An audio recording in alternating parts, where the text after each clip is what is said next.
안녕하세요. 옛 얘기 방방곡곡을 찾아주신 애청자 여러분 감사합니다. 오늘도 옛 얘기 한 편 같이 하겠습니다. 끝까지 애청해 주십시오. 조선 중엽 천지가 가물어 백성들이 신음하던 때였습니다. 한 해도 아닌 두 해가 연달아 가뭄이 들었어요. 하늘은 한 방울의 비도 내리지 않았고 땅은 갈라져 틈이 생겼지요. 농가밭의 곡식은 메말라 죽어갔고 백성들은 풀뿌리로 연명했습니다. 어느 마을 초가집 늙은 노부부가 앙상하게 말라 누워 있었어요. 영감과 할멈은 자식 둘을 홍역으로 잃고 둘만 남았었지요. 평생 부지런히 일했으나 늘 가난하였습니다. 그러나 금실만은 좋았습니다. 그런데 이제 먹을 것이 바닥나 죽음만을 기다리는 신세가 되었어요. 할멈이 몸을 일으켜 부엌으로 나왔습니다. 마지막 쌀떡을 뒤져 죽이라도 쑤어볼 요량이었지요. 쌀떡을 긁어보니 바닥에 쌀 한 줌이 전부였어요. 이것으로 죽이라도 끓여야겠구나. 할멈이 솥에 물을 붓고 있는데 쥐 한 마리가 구멍에서 나왔습니다. 쥐 역시 기근 탓에 앙상하게 말라 있었어요. 찍찍거리며 할멈을 바라보는 쥐를 보고 할멈은 영감을 불렀지요. 영감, 쥐가 나왔구려. 영감이 기어나와 쥐를 보더니 한참을 바라보았습니다. 쥐는 도망가지 않고 그저 애처롭게 찍찍거릴 뿐이었어요. 영감이 입을 열었지요. 여보, 이 쌀 한 줌으로 죽을 끓인들 우리 배를 채울 수 있겠소? 그야 한 끼도 못 되겠지요. 그렇다면 차라리 저 쥐에게 보시하면 어떻겠소? 할멈이 놀라 영감을 바라보았습니다. 우리도 굶어 죽을 판인데 쥐에게 준단 말씀이요. 영감이 쥐를 바라보며 말을 이었어요. 우리에게는 하찮은 쌀 한 줌이나 저 작은 것들에게는 진수성찬이 아니겠소? 그렇기는 하나. 여보, 생각해 보시오. 우리가 살아오며 얼마나 많은 쥐를 쫓고 잡아 죽였소. 영감의 목소리에 회한이 묻어났지요. 쥐라 하여 해로운 짐승으로만 여기고 매몰차게 대하지 않았소. 그건 그러하였지요. 우리도 이제 죽을 몸.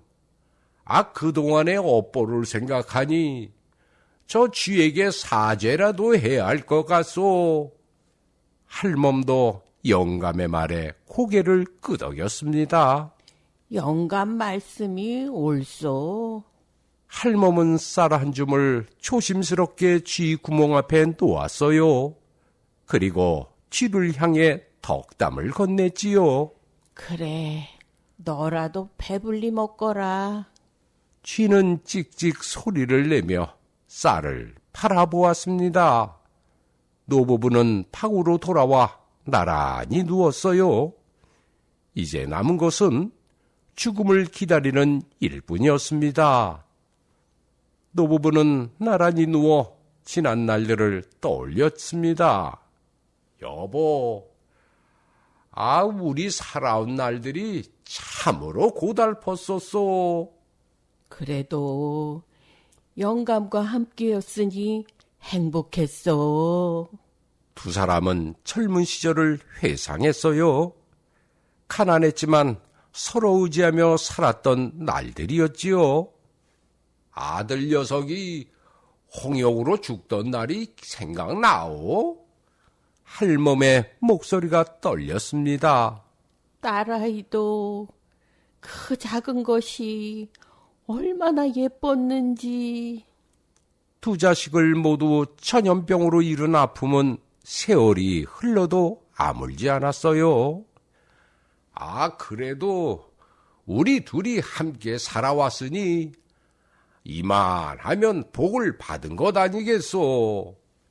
영감이 할멈의 손을 꼭 잡았지요. 영감, 저승에 가서도 함께 합시다. 그리합시다, 여보. 두 사람은 서로를 위로하며 눈을 감았습니다. 얼마나 시간이 흘렀을까요? 할멈이 눈을 떴어요. 목이 말라 견딜 수가 없었지요. 아유, 물이라도 한 모금. 할멈은 몸을 일으켜 부엌으로 나왔습니다. 아까 솥에 물을 부어두었으니 백비탕이라도 끓여볼 생각이었어요. 백비탕은 아무것도 넣지 않고 그저 물만 끓인 것을 말하지요. 부엌에 들어서는데 이상한 광경이 눈에 들어왔습니다. 아까 그 쥐가 쥐구멍 앞에 앉아 할멈을 바라보고 있었어요. 쥐가 요란하게 소리를 냈지요. 내가 아직 여기 있구나. 할멈이 다가가자 쥐는 도망가지 않았습니다. 오히려 더 큰 소리로 찍찍거리며 무언가를 천하려는 듯 했어요. 이 쥐가 왜 이러는 게냐? 할멈이 신기해하며 쳐다보는데 쥐의 행동이 범상치 않았지요. 영감, 어서 나와 보시오. 할멈의 목소리에 영감이 기어 나왔습니다. 무슨 일이요? 저 쥐 좀 보세요. 행동이 이상하지 않아요? 영감도 쥐를 바라보았어요. 쥐는 할멈과 영감을 번갈아 보며 계속 찍찍거렸지요. 참으로 신기하구려. 도망도 가지 않고. 뭔가 우리에게 전할 말이 있는 것 같지 않아요? 그때였습니다. 쥐가 갑자기 할멈의 치맛자락을 입에 물었어요. 그리고는 힘껏 잡아당기는 게 아니겠어요? 아이고, 이 쥐가 내 치마를. 쥐는 치맛자락을 놓지 않고 계속 잡아당겼습니다. 마치 따라오라는 신호 같았지요. 여보, 저 쥐가 우리 보고 따라오라는 것 같아요. 허허, 쥐의 인도를 봤다니? 이게 무슨 일이오? 영감이 황당해하며 웃었어요. 하지만 쥐의 태도가 워낙 진지해 보였지요. 그래, 따라가 봅시다. 어차피 죽을 몸, 쥐가 어디로 데려가는지 보는 것도 재미있지 않겠소? 아유, 그래요. 노부부는 쥐를 따라 나섰습니다. 쥐는 앞장서서 뒤뜰로 향했어요. 찍찍거리며 자꾸 뒤를 돌아보는 것이 분명 따라오라는 뜻이었지요. 뒤뜰을 지나 한적한 곳에 이르렀습니다. 쥐가 어느 땅바닥 앞에서 멈춰섰어요. 그리고는 앞발을 들어 땅을 파는 신용을 했지요. 파닥파닥 작은 발로 열심히 땅을 파는 흉내를 냈습니다. 여보, 저것 좀 봐요. 저 쥐가 땅을 파라는 게 아닐까요? 영감과 할멈은 서로를 바라보았어요. 쥐는 계속해서 같은 자리를 파는 신용을 반복했지요. 영감, 여기를 파보라는 것 같아요. 쥐의 말을 듣다니. 하지만 여기까지 왔으니 한번 파봅시다. 영감이 집으로 돌아가 호미를 가져왔습니다. 그리고 쥐가 가리킨 자리를 파기 시작했어요. 과연 이 땅 속에 무엇이 묻혀 있을까요? 영감이 호미를 들고 땅을 파기 시작했습니다. 하지만 굶주린 몸이라 힘이 제대로 들어가지 않았어요. 몇 번 파다가 영감은 그만 주저앉고 말았지요. 쥐가 찍찍거리며 영감 주위를 맴돌았습니다. 아이, 미안하구나. 내가 힘이 없어서.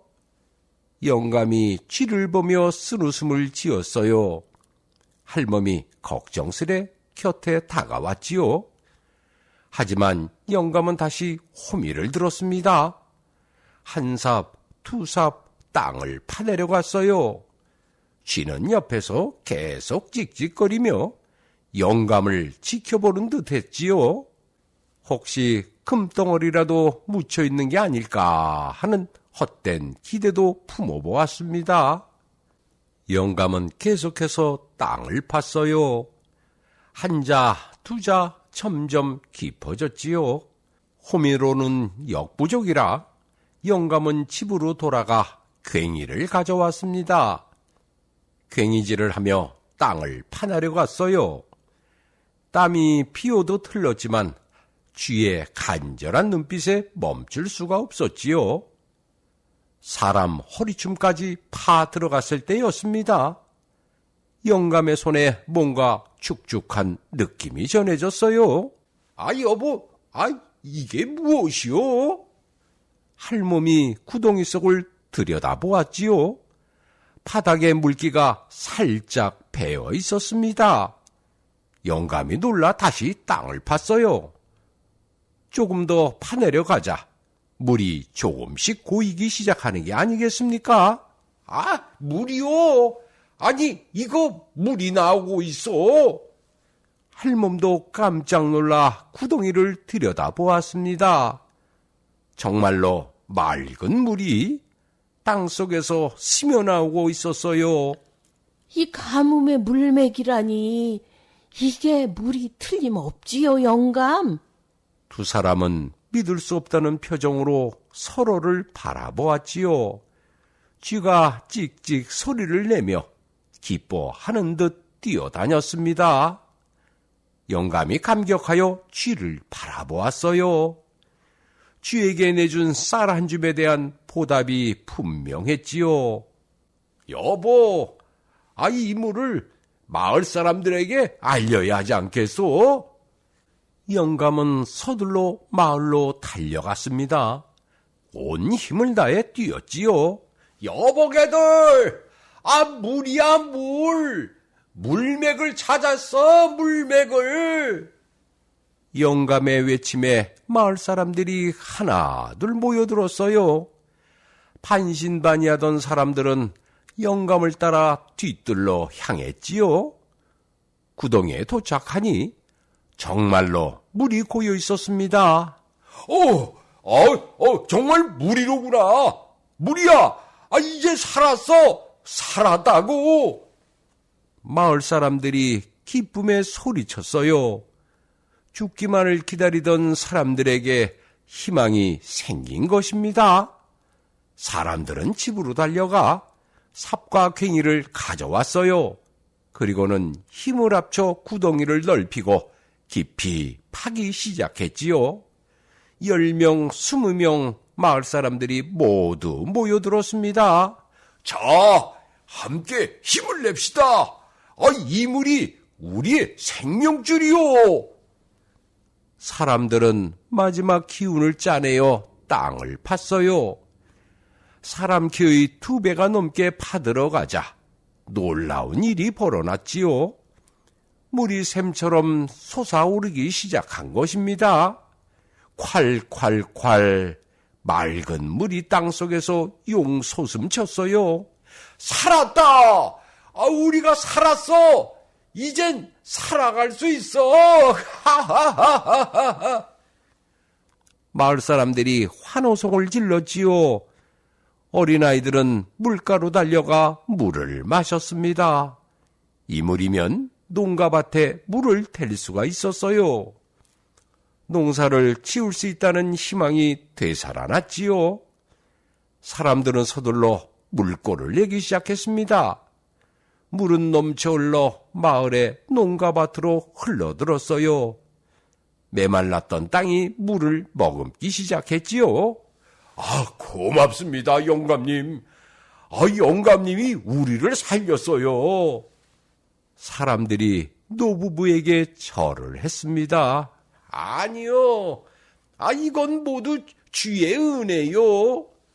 영감이 쥐를 찾았습니다. 하지만 쥐는 이미 어디론가 사라지고 없었지요. 마을에 활기가 돌기 시작했습니다.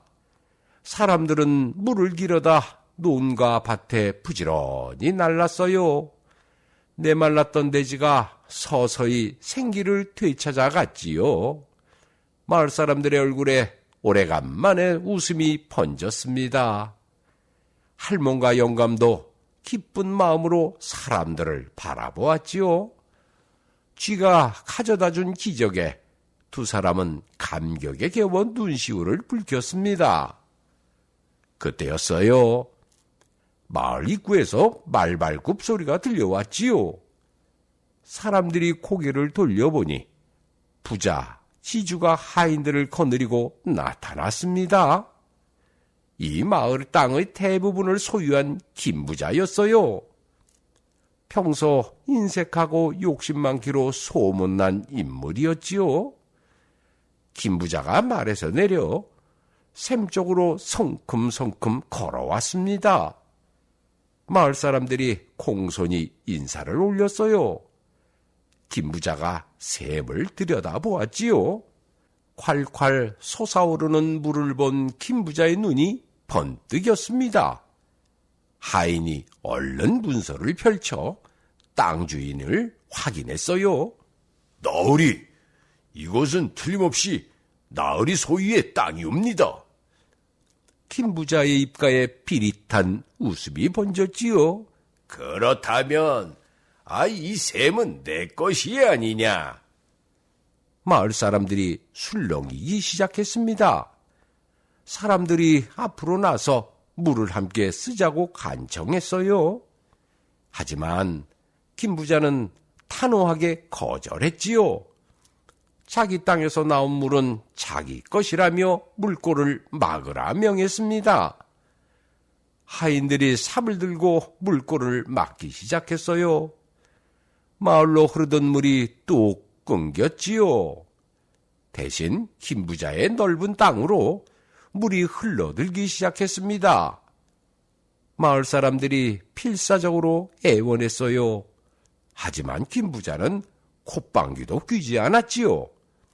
물을 원하거든 값을 치르라는 말만 남기고 떠나갔습니다.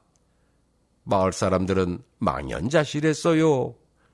하루 전만 해도 하늘을 날 듯 기뻤는데 순식간에 절망에 빠진 것이었지요. 김부자의 땅에는 물이 넘쳐나기 시작했습니다. 넓은 농가밭에 물이 가득 고였어요. 반면 마을 사람들의 땅은 여전히 갈라져 있었지요. 아이들이 울음을 터뜨렸습니다. 어머니도 함께 눈물을 흘렸어요. 잠시 피어났던 희망이 사라지자 절망은 더욱 깊어졌지요. 영감과 할멈도 안타까운 마음으로 사람들을 바라보았습니다. 쥐가 도와준 것이 이런 결과를 낳다니 두 사람은 죄책감마저 느꼈어요. 차라리 물맥을 찾지 않았더라면 이런 고통은 없었을 거라는 생각이 들었지요. 하지만 이미 엎질러진 물이었습니다. 마을은 다시 죽음의 그림자에 잠겼어요. 사람들은 풀이 지고 집으로 돌아갔지요. 해가 저물고 어둠이 내렸습니다. 마을에는 한숨소리만 가득했어요. 하지만 그날 밤 아무도 모르는 일이 벌어지고 있었지요. 김부자의 땅에서 이상한 기척이 들렸습니다. 물고 근처에서 무언가 움직이는 소리가 났어요. 바로 쥐들이었지요. 다음 날 아침 마을에 이상한 일이 벌어졌습니다. 김부자가 막아놓은 물고가 터져 있다는 것이었어요. 물이 다시 마을로 흘러들고 있었지요. 마을 사람들은 반신반의하며 샘으로 달려갔습니다. 정말로 물고가 터져 물이 흘러나오고 있었어요. 이게 어찌된 일이냐? 김부자가 물고를 터주었나? 사람들은 기뻐하며 물을 받기 시작했지요. 하지만 기쁨도 잠시였습니다. 김부자가 하인들을 거느리고 나타난 것이었어요. 김부자는 화가 머리끝까지 난 얼굴로 물고를 살폈지요. 이놈들! 감히 내 물고를 망가뜨려! 누구냐 누구! 김부자는 마을 사람들이 몰래 물고를 튼 것이라 생각했습니다. 하인들이 다시 물고를 막았어요. 마을로 흐르던 물이 또다시 끊겼지요. 김부자는 마을 사람들을 노려보며 경고했습니다. 다시 한번 물고를 건드리면 관가에 고발하겠다고 했어요. 사람들은 억울했지만 아무 말도 할 수 없었지요. 그날 밤이었습니다. 김부자는 하인들을 시켜 물고를 지키게 했어요. 마을 사람들이 몰래 와서 물고를 뚫을 것이라 생각했기 때문이었지요. 하인 5명이 몽둥이를 들고 물고 앞에 자리를 잡았습니다. 누구든 오는 놈 있으면 혼쭐을 내주마. 하인들은 횃불을 밝히고 경계를 섰어요. 달빛도 없는 어두운 밤이었지요. 자정이 가까워질 무렵이었습니다. 파스락파스락 어둠 속에서 이상한 소리가 들렸어요. 하인 하나가 횃불을 들어 주위를 살폈지요. 그때였습니다. 어둠 속에서 수많은 눈빛이 반짝이는 게 보였어요. 저게 뭐냐? 저 번쩍이는 눈빛 말이야. 하인이 놀라 뒤로 물러섰지요. 횃불 밑에 비친 것은 수백 마리의 쥐떼였습니다. 아니 수백이 아니라 수천 마리였어요. 쥐들이 물고를 향해 몰려오고 있었지요. 쥐다! 쥐떼가 몰려온다! 쥐떼가! 하인들이 소리쳤습니다. 쥐들은 물고에 도착하자 일제히 땅을 파기 시작했어요. 작은 팔톱으로 흙을 파내며 구멍을 뚫었지요. 쥐들을 쫓아내라! 쫓아내! 하인들이 몽둥이를 들고 쥐떼에게 달려들었습니다. 하지만 쥐들은 도망가지 않았어요. 오히려 하인들을 향해 달려드는 게 아니겠어요? 수천 마리의 쥐가 일제히 사람을 향해 몰려왔지요. 이놈들이 몰려온다! 아이고! 쥐들이 하인들의 다리에 달라붙었습니다. 옷을 타고 올라가 물어뜯기 시작했어요. 살려줘! 쥐들이 사람을 문다! 으아! 쥐떼 공격이다! 쥐떼! 하인들은 몽둥이를 내던지고 도망쳤지요. 쥐떼는 하인들을 쫓아가지 않았습니다. 다시 물고로 돌아와 열심히 땅을 파기 시작했어요. 밤새도록 쥐들은 쉬지 않고 일했지요. 동이 들 무렵 물고는 완전히 뚫려 있었습니다. 물이 다시 마을로 흘러들기 시작했어요. 쥐들은 해가 뜨기 전에 모두 사라졌지요.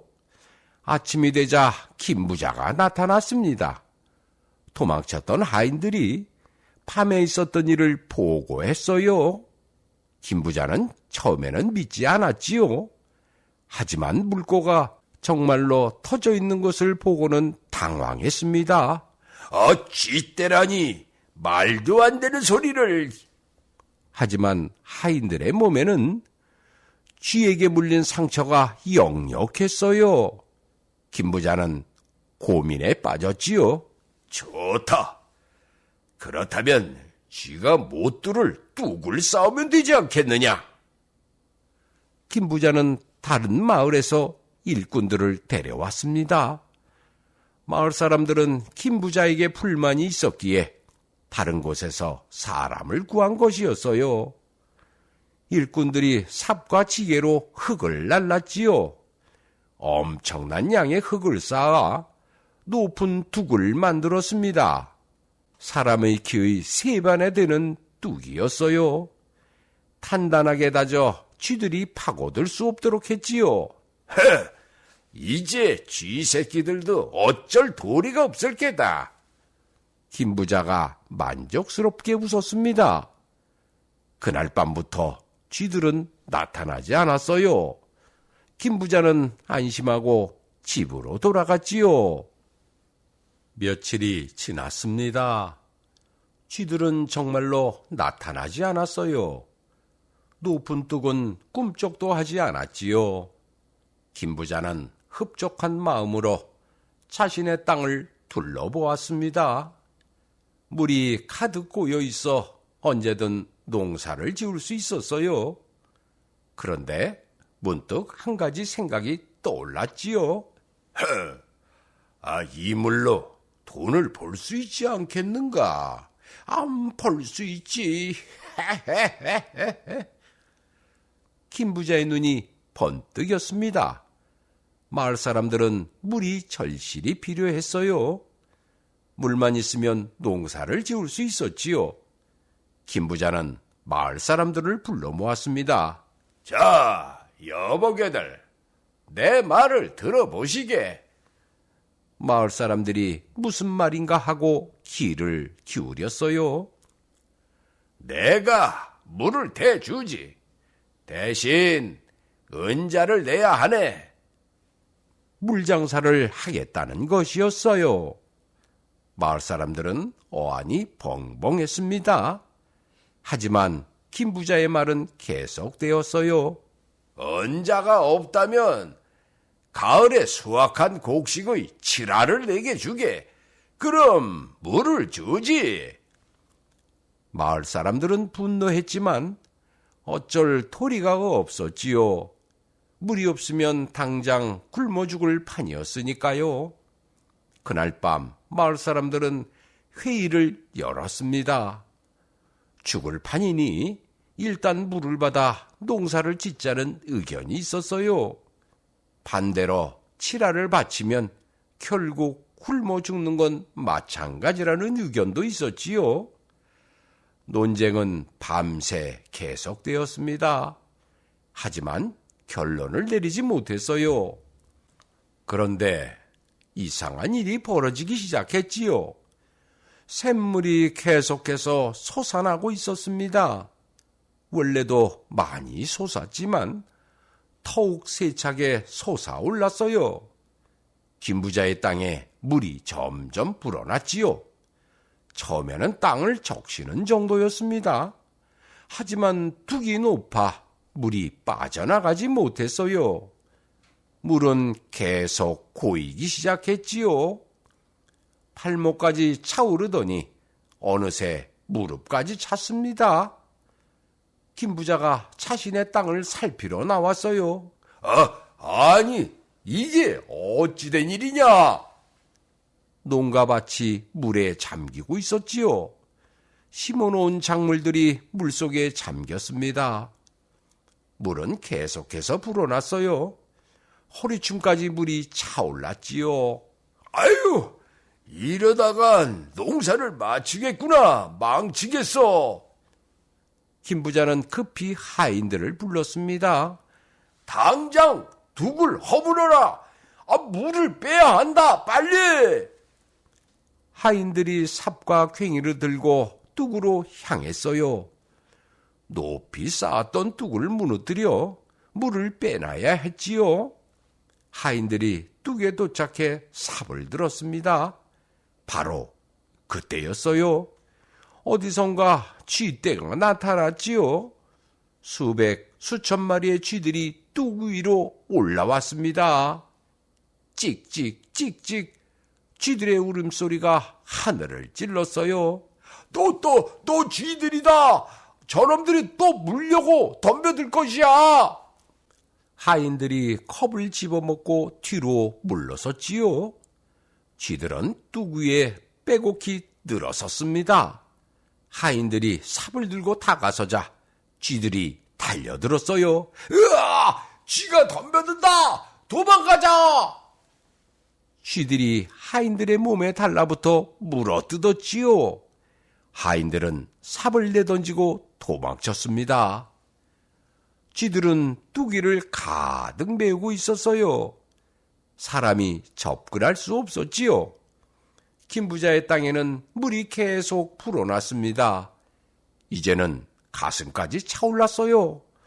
집까지 물에 잠길 지경이었지요.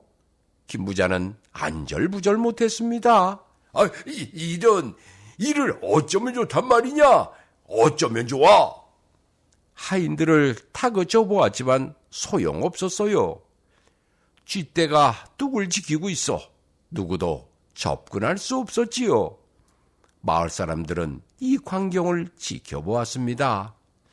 쥐들이 자신들을 위해 싸우고 있다는 것을 알았어요. 하지만 선뜻 나서지 못했지요. 쥐들의 힘이 얼마나 대단한지 보았기 때문입니다. 해가 지고 밤이 되었어요. 김부자의 땅은 완전히 물에 잠겼지요. 쥐떼는 여전히 뚝 위를 지키고 있었습니다. 밤이 깊어갔습니다. 김부자는 속수무책으로 물에 잠긴 땅을 바라만 보았어요. 쥐떼는 뚝 위에서 꼼짝도 하지 않았지요. 마을 사람들도 잠을 이루지 못하고 이 광경을 지켜보았습니다. 그때 노부부가 집에서 나왔어요. 할멈과 영감은 천천히 뚝으로 걸어갔지요. 영감님, 위험해요. 쥐들이 사람을 물고 있어서 어서 피하세요. 마을 사람들이 말렸습니다. 하지만 노부부는 걸음을 멈추지 않았어요. 뚝 가까이 다가서자 쥐들이 노부부를 발견했지요. 찍찍찍찍 쥐들이 소리를 냈습니다.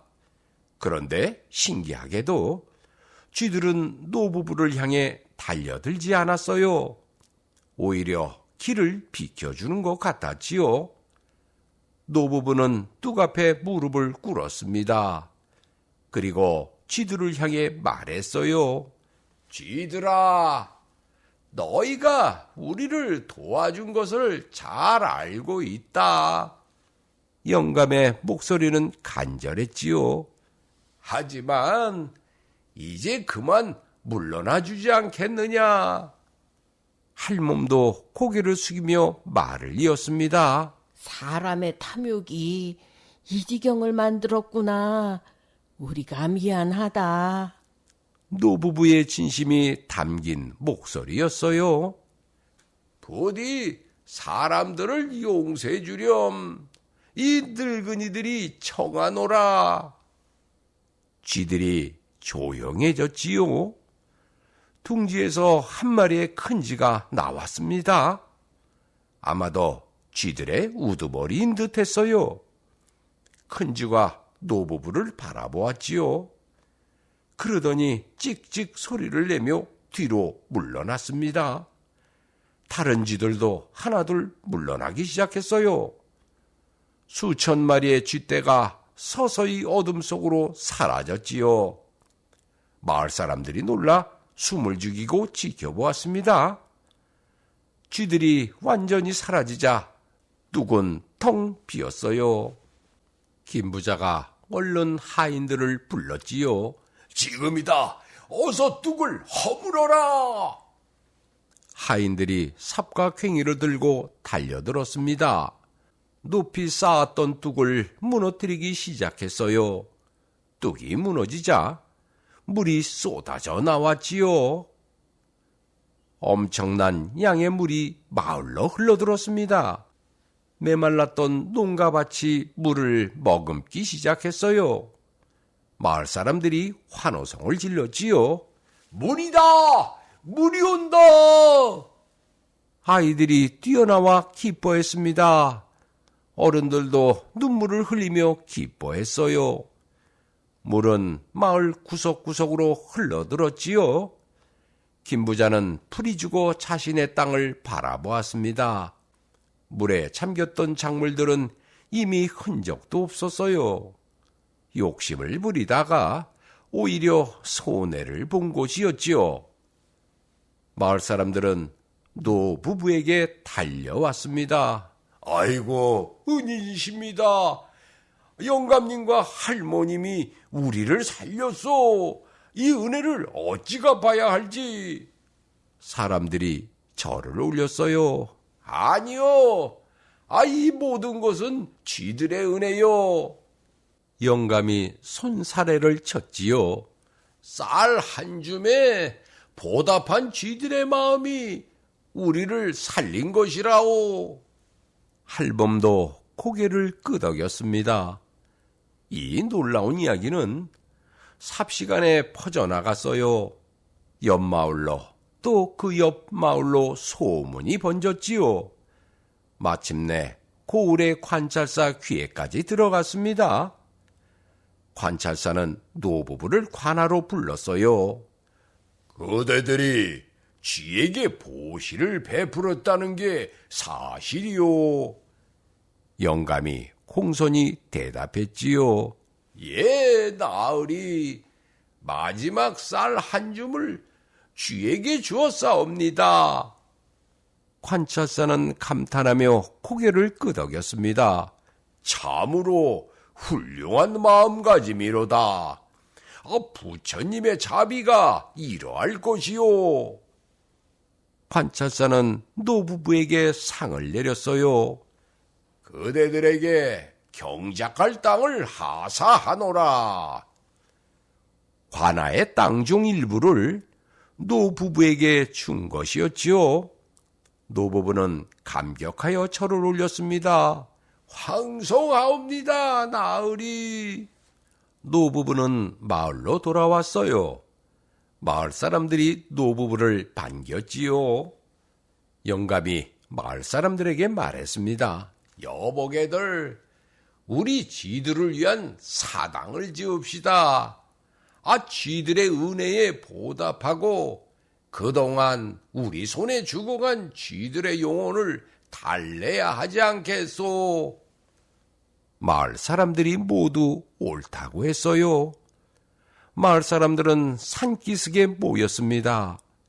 쥐들을 위한 사당을 지을 장소를 정한 것이었어요. 맑은 샘물이 흐르고 햇살이 잘 드는 자리였지요. 노인부터 아이들까지 모두 힘을 모았습니다. 돌을 나르고 나무를 다듬어 사당의 기초를 세웠어요. 비록 작은 사당이었지만 정성만큼은 가득했지요. 사흘 밤낮을 쉬지 않고 일했습니다. 마침내 아담한 사당이 완성되었어요. 사당 안에는 쥐의 형상을 새긴 작은 신이를 모셨지요. 쥐 신령님, 우리를 살려주셔서 감사합니다. 마을 사람들이 함께 절을 올렸습니다. 사당 앞에는 맑은 물과 햅쌀을 올렸어요. 그날 밤 신기한 일이 벌어졌지요. 사당 주위에 수많은 쥐들이 나타났습니다. 쥐들은 사당 앞에 모여 찍찍거렸어요. 마치 감사의 인사를 하는 것 같았지요. 그리고는 조용히 사라졌습니다. 이후로 마을 사람들은 쥐를 함부로 대하지 않았어요. 쥐가 곡식을 조금 먹어도 너그럽게 용서했지요. 쥐도 살아야 하지 않겠어?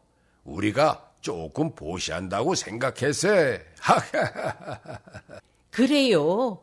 우리를 살린 은인들인데 나눠 먹지요 뭐. 사람들의 마음속에서 쥐에 대한 편견이 사라졌습니다. 봄이 왔어요. 마을 사람들은 씨앗을 뿌리기 시작했지요. 샘물은 여전히 콸콸 흘러 농가 밭을 적셨습니다. 싹이 돋아나고 곡식이 자라났어요. 여름이 지나고 가을이 왔지요. 마을은 황금빛 곡식으로 가득했습니다. 풍년이었어요. 사람들은 기쁨의 눈물을 흘렸지요. 수확을 마친 마을 사람들은 사당으로 향했습니다.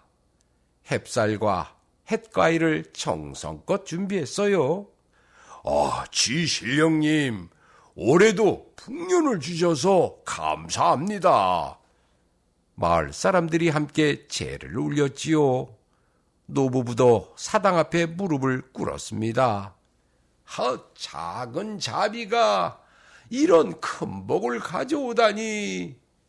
할멈이 눈물을 흘렸어요.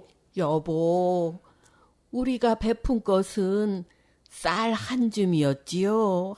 하지만 쥐들은 우리에게 생명을 주었구려. 영감도 감격했지요. 관찰사로부터 파든 땅에서도 곡식이 잘 자랐습니다. 노부부는 이제 굶주릴 걱정이 없었어요. 마을 사람들과 나누며 행복하게 살았지요. 김부자도 편했습니다. 쥐떼의 교훈을 잊지 않았어요. 탐욕을 버리고 마을 사람들과 물을 나눴지요. 내 욕심이 이 지경을 만들었구나.